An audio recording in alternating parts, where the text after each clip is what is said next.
One man can change the world with a bullet in the right place.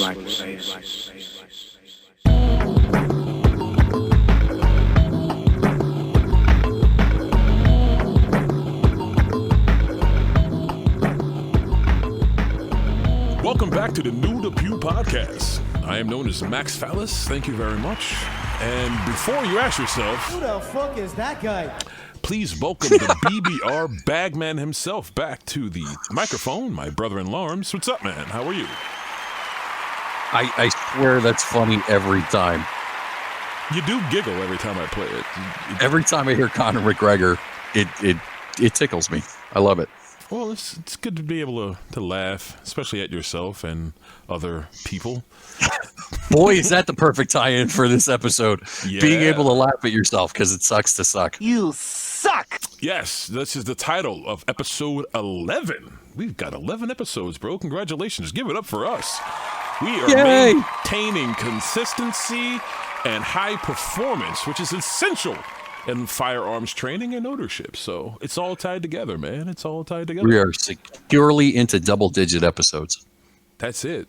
There's no going back. Soon we have double-digit listenership and beyond. So, yeah, let's not push it. Let's try to keep it realistic. Aim low and hope it skips off the ground and goes up. Is that what you're telling me? Is that what you're telling me? Set low expectations, kind of like I do when I go to IDPA. I do the same thing when I look in the mirror. But let me tell you. Wow. Yeah. Hey, look, man. If you can't take shots at yourself, then why are you shooting? So strap in for lots of self-deprecating humor this evening. Hold on to your butt. Oh, absolutely. It's definitely part of the show. So this one is all you. Like, you want to talk about how it sucks to suck. And we went back and forth about this, and I tried to be the overly positive friend and say, no, you don't suck. You just got to dust the dust off. I mean, you know. Right. And really what it comes down to is you're going to suck in the beginning anytime you try anything new. So for me, I went to my second IDPA match, right? This is not something I've normally done. It's my only experience as a competitor. I've run competitions before, and I've seen like when the timer beeps and the shooter's brain liquefies and runs out their ears and down into their shoes. I haven't had a full like mental fart like I've seen some people go through, but I'm not performing well. So what it's doing is it's diagnosing areas for me to work on. Right. And yeah, it sucks to suck, but you got to suck for a little while if you're going to get good. So that's what I'm doing right now. I'm in the beginning stages of this journey, even though I have a ton of other firearms experience leading up to this. This is something new. So I got to deal with that. And there's a lot of rules. There's some gamesmanship involved. There's different strategies to employ. And there's certain times where you think you're going to employ a strategy and it doesn't work the way you expect it to. And maybe that hurts your time too. But overall, I feel like I'm moving okay. I'm shooting well enough. I know what I need to work on to improve as far as the game goes, getting out of the holster quicker, strengthening my left hand because I'm right hand dominant. And I had some injuries to my left arm. So I know that hand is weaker. I've been using a hand exerciser to try and strengthen that and doing those exercises at full extension to simulate shooting left-handed. So doing all those things, yeah, it's going to take some time. It's going to take some work, but I'm not quitting. It's still a lot of fun and I'm having a good time. We had a bunch of people come this week that were people I've known for years and had taken a little break from IDPA. And of course they all smoked me, which was great. We still had a good time and it was cool seeing them and hanging out with them. But yeah, you gotta kind of embrace the suck a little bit and dig deeper. Yeah. So if you suck, me being new to Pew is really going to make you look good because you ain't going to get no worse than the guy who's doing his first competition. Move this man! For context, for the listening audience, in case you haven't been following the saga of Max's foot situation, I was all set to enter the competition, the IDPA this week. We made plans, the Bagman and I, and then a safe fell on my foot because I live life as a cartoon character from Acme, and it broke my 2 toes. So I was unable to do it. Now, one of the things that I'm going to have to work on once I'm able to compete is moving with repaired toes. And I don't know how much moving back and forth the IDPA course is, but from things a lot. I bet, move to this target, move to that target. And to fully embrace what we are calling the suck, my plan still is to get a new to Pew shirt, and on the back it's going to say, don't expect much. That way I set the bar low, and nobody's expecting me to John Wick my way through it, and I'm not expecting myself to John Wick myself through anything. As I told you earlier when we were talking about this episode, I don't consider sucking to be a bad thing, because especially for something like you said that you're getting into and something you're doing, embrace the journey, embrace learning new shit, make fun of yourself being new, because you're not going to be able to do it once you're good at it. So enjoy the journey. It doesn't suck to suck. We went back and forth about the title, and I'm going to try and change the Bagman's mind before the episode is over. That's my goal, ladies and gentlemen. You and I agree. It was just it was the easiest way for me to come up with a catchy title. Like, it sucks to suck, but it doesn't suck to suck really, because that's where learning happens, and that's what we're all here for. So it gives you the opportunity to work on yourself and improve, and it's like Jordan Peterson says, it gives you a dragon to slay. Mm-hmm. And those are things that are tremendously important in human development and personal growth and all those good things. So I don't hate it. I'm not down on myself about it. I'm looking at my scores and going, okay, I know where I can work to improve. Like I said, I've done it twice, and I can tell you exactly where I really screwed up a drill, and, won't make the same mistakes again. Mm-hmm. But it's a learning curve like anything else. So I'm not ashamed of anything I've done. That's for sure. I've not pulled any safety violations, which I think is the most important thing, because Stu, who runs the matches over at the Phillipsburg Pistol Club, said there's really only 3 things you need to do: be safe, have fun, shoot well, in that order. I feel like I'm doing that. I'm just looking to improve those times. Let's be realistic. I'm in my 40s. I am past my prime physically. If I started this in my early 20s, I would probably expect a lot more of myself performance-wise. But I'm also realistic about where I am in this stage of life. And I know I'm not going to be the fastest guy on the field ever. I am not expecting to outperform anybody but myself.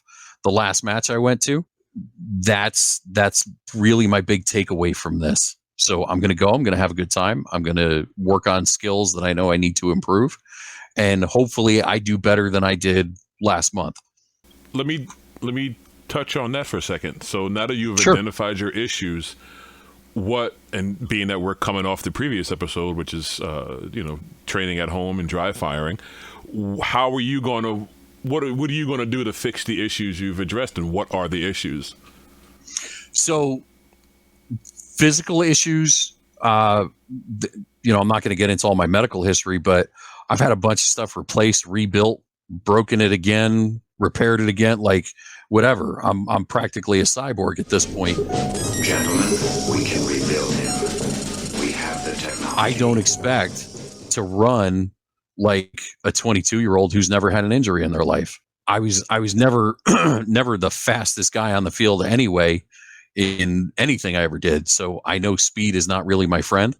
I need to slow down a little bit, actually, so I can get better scores as far as my shooting goes. Mm-hmm. So when the way the target is scored, you get either a down 0, which means you hit the target exactly where you wanted to, down 1, down 2, or a miss.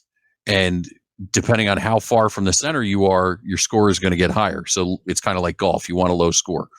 Fast time, accuracy means you're not adding points to your time, all those things. The other thing I've done is I've messed up the actual course where you're supposed to shoot targets in a certain order. And if you shoot them in the wrong order, it's a penalty.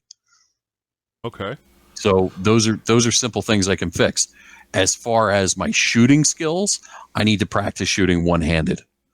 That's something I don't do very much of, and didn't really see a need for until now. Mm-hmm. Apart from, shooting from retention, I have two hands. I use two hands.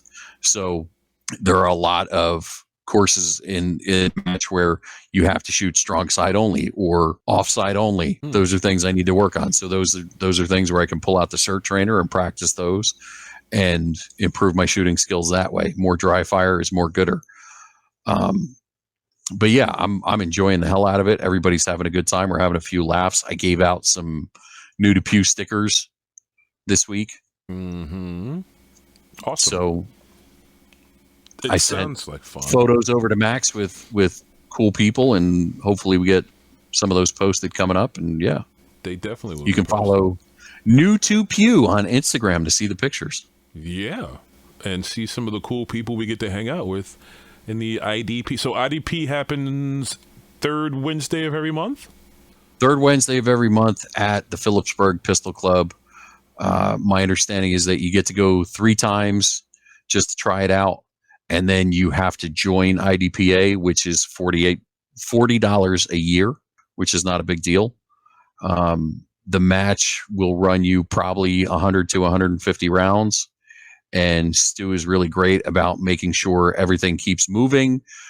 Stages are fun and interesting. And we shoot 6 stages in a match. So it was cool. We had a lot more people this month than we did the previous month. And Stu did a great job of keeping everything moving. That's great. Hopefully I will get there soon. Once my robotic foot is created in a lab and 3D printed, I can slide it on and go run with the big dogs, as they say. Ordering toes from Stark Enterprises. Is there a handicap division that can roll around my little knee scooter from Target to Target? I would imagine there is. There are so many divisions, and I don't even understand them all. But yeah, there's a whole bunch of different divisions. And really, yeah, get on the network, shoot Stu a message. Stu's a member of the BBR network, so you can reach out to him that way. I post the schedule in there. Mm-hmm. I have to put next month's on the calendar. I'm getting ready to go to the gun show this weekend, so I kind of have my hands full between getting all that ready and doing the show this weekend. But I'll make sure that's on the calendar of events in the network, and you can see it there. Hopefully, we can get some media recorded of the Bagman in action. And let's not do that. It's ugly. Well, it doesn't suck to suck, as I keep saying.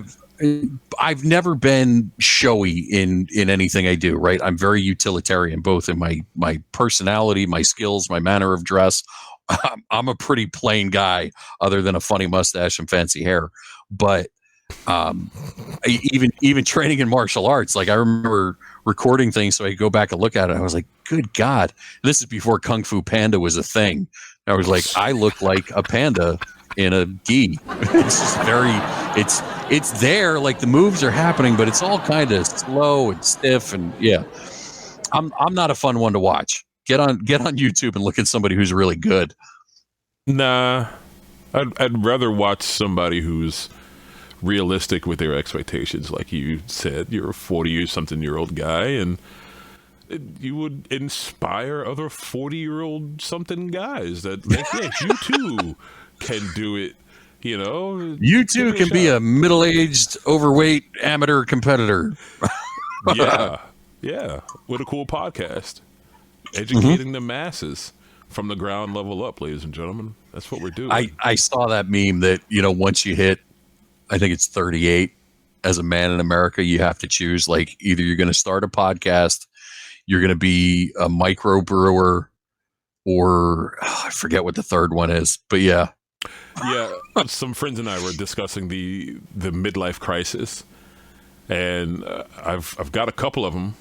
Discovered a whole bunch of new stuff. I have the motorcycle, I finally got the tattoos. I think I got my tattoo when I was like 40. Yeah. Really? Yeah, I was late with the tattoo. I was late with the tattoos, and now I want to get another one. So No, I was making those bad choices a long time ago. So, You know, there was nothing I could really settle upon to be permanent. And the funny thing is, my first and only tattoo is a fucking 80s reference, which kind of fits my personality totally. So, and it's awesome. for the listening audience, I have the Arashikage tattooed on my forearm. You'll have to Google it to know why that's cool and also nerdy. People always ask me, why do you have bricks on your arm? I say, because I grew up in Newark. G.I. Joe. And now you know. Yeah, so it doesn't suck to suck. It's a fun journey of improvement, seeing the road ahead. No, and I agree with you. I think if you walk in and you're really good at something right off the bat, that probably isn't as interesting as it is going through the process and learning and seeing improvement over time and developing yourself. Like if you're just a natural and you walk in and you're like, yeah, I can go win prizes and whatever else. Like that's great. I'm sure that's cool. But for me, I enjoy the challenge. It's part of why I took up shooting on my own in the first place, you know, apart from it being a natural kind of thing in my family. Mm-hmm. And it was part of my childhood through Boy Scouts and all that stuff. But that was the reason I wanted to continue with it when I was an adult, was that it is an exercise in self-control and how far you can push yourself and what you can get this piece of equipment to do in collaboration with your body. And I've had conversations with other people where, yeah, it's kind of a martial art in the sense that, yeah, you have to utilize some self-discipline and self-control and learn these physical skills. So Consistency, hard work, dedication. Yeah. All those attributes. It all ties together. Absolutely. So, and it looks cool on YouTube. until you get demonetized and stricken down. Oh, so, yeah, you're gone pretty quick now. But in order to make this episode beneficial to our listening audience, I'm going to encourage you not to think as sucking as a bad thing. Think of it as a destination that you're in the process of heading to. Think of it as a place to grow from. Do not get yourself down, and just put a bookmark in where you are now.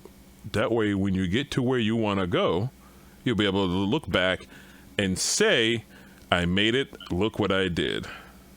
Like as much as the title was meant to be catchy, like I said, I'm not down on myself. The other expression I've heard that I really enjoyed lately was the person who enjoys walking will go much farther than the person who's just looking forward to the destination. Man, you are Metamucil. And enjoy the ride. And that's really what I'm doing. Like, I'll be honest, I'm the type of person that if I go do something, I can't help but have a good time. I'm not going to go to an event and be miserable and grumpy and all that shit. I've learned to not take everything so seriously. So, you know, I go to these things and I'm cracking jokes with my friends and laughing, and that's my favorite thing. More so than the gunfire, the laughter is my favorite sound at these events. So whether it's just a trip to the range, whether it's training, and, you know, taking a class with me, I crack a lot of jokes. We have a lot of fun. Just because it's a serious topic doesn't mean it can't be entertaining and enjoyable and amusing. To the same reason why when we do these podcasts, we make a lot of jokes and references and things. I'm like that with everything I do. So yeah, I'm not relying on a good score to have a good time. I'm relying on having a good time to yield a good time. Yeah, it's the community of it, especially the various wealths of knowledge that you end up surrounding yourself with, those that are willing to show you this or laugh at you and then show you something. That way, it's not as intimidating. That's it. You know, it's a totally different vibe going to a range by yourself, throwing some rounds down, packing up and going home. You almost don't talk to people, you know, except for the guy at the counter. Yeah, I'm here to go. Here's your range, you know, badge or however your range system is, versus going to a group environment, like say when we were out that day, when it was an absolutely different vibe than just going to the range. Like, I wear headphones underneath my big headphones and I'm listening to music half the time because there's nobody to talk to. You don't want to interact with other people because you don't want to be the know-it-all guy at the range, and everybody's kind of in their zen moment, if you were in their lane, for lack of a better term. But having sure, it's kind of like the gym. Some people are really focused on what they're there to do and don't want to be bothered with anybody else. Some people are more sociable. I same thing with when I was active and going to the gym. I assumed everybody there was there for the same purpose, and I didn't bother anybody. And I did not want anybody talking to me. Right? Yeah. I was there to get my workout in. Leave me the fuck alone. And when inevitably some know-it-all would come over and want to talk to me, it was not pleasant for him. He got chased off pretty quick. So, but like you said, those other environments where it can be more social, that's a lot more fun. Yeah, and I've done the isolated skills by myself. Mm-hmm. So that's why I'm pursuing this now. Is I want to do those other things and learn to do those group events. And yeah, it was convenient for me because other people that are involved with the network, like Rhiannon and Angelo and Stuart, were all going to be there and going. And I kind of had a group of friends built in, but I'm not shy about talking to the other people there either. And I've met a bunch of cool people and we're having a good time. And I think some of them have learned that I'm okay with being made fun of. I got broad shoulders. I can take it. So they bust my chops a little bit and I bust right back and everybody's having a good time. But it's very respectful. I don't think anybody should be intimidated by showing up to one of these things because gun people are great people and they're very supportive. People will, I've had people offer to loan you other people gear. I've seen people offer to let them shoot their guns.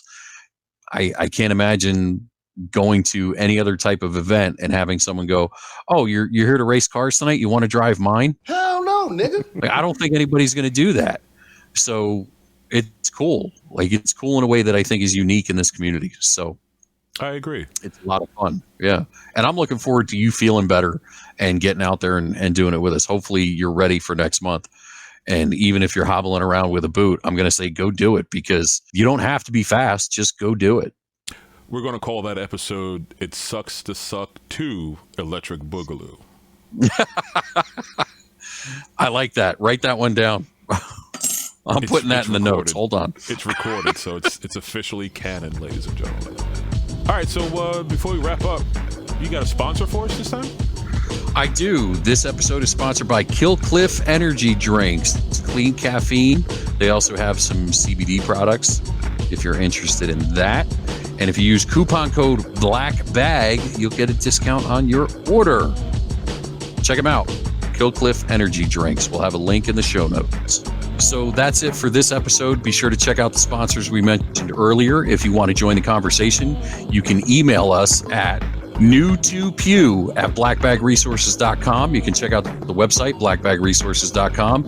And if you really want to go deep, you can check out the Black Bag Resources Network and become a part of the community. Thanks for listening.